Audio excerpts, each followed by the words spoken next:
Ahoj, já jsem Lindsay Mouse a chtěla bych vám ukázat kolekci svých 9 rtěnek. Tak můžeme jít rovnou na to. Jako první bych vám tady ukázala od Avonu Color Trend. Je to v odstínu Passion. Je to taková hodně výrazná barva, taková růžovo-červená. A mám ji teďka na rtech, ale opravdu v velmi malé míře, jenom vlastně to dělám tak, že si takhle na ty rty poklepu. A ta byla zrovna v akci, ta byla právě za nějakých 50 korun, takže je celkem výhodná koupě, tak jsem ji brala. Jako další tady mám třeba od Essence úplně růžovou školu, úplně světle růžovou perleťovou.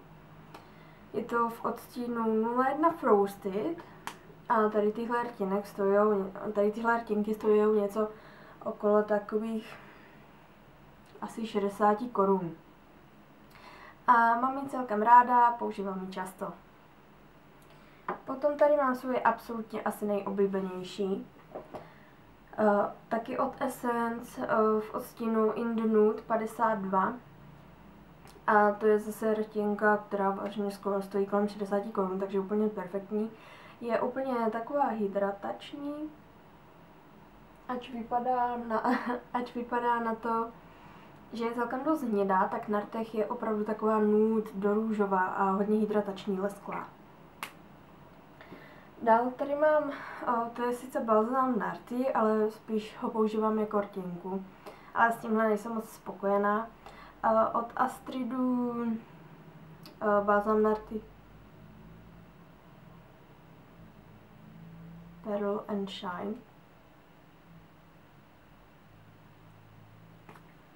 A je to zase úplně taková stříbřitá, světle růžová.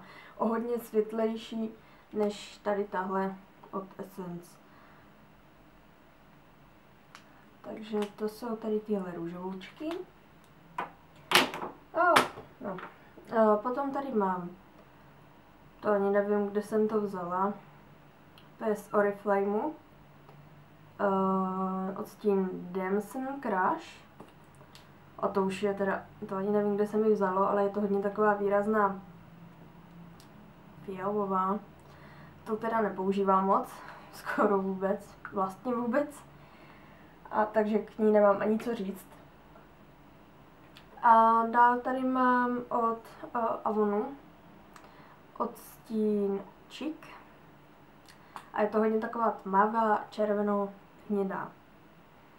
Vydrží dlouho, pěkně hydratuje, mám ji ráda, používám ji. A dál tady mám zase od Avonu Bronze Beauty v odstínu. A to je vážně hodně odvážná rtěnka, když jsem ji používala hodně. Když jsem teda byla světlovlasá, protože já jsem zrská, přírodní, ačkoliv to nevypadá, barvím si obočí a tak, aby to nebylo vidět. Takže teďka už ji moc nepoužívám, ale dřív teda hodně. Tohle byla celkem fajn rtěnka, ale zase ve velmi malé míře. Dál tady mám od Rimmelu z kolekce Kate Moss. Tuhletu úplně nude rtěnku a to taky úplně miluju. Navíc úplně krásně voní, jak kdyby po perníčkách. A je to odstín 03. Ono to teda asi nezaostří, protože já to točím na foťák zrcadlovku Nikon D5100 a než bych tady ostřila, tak to je jedno.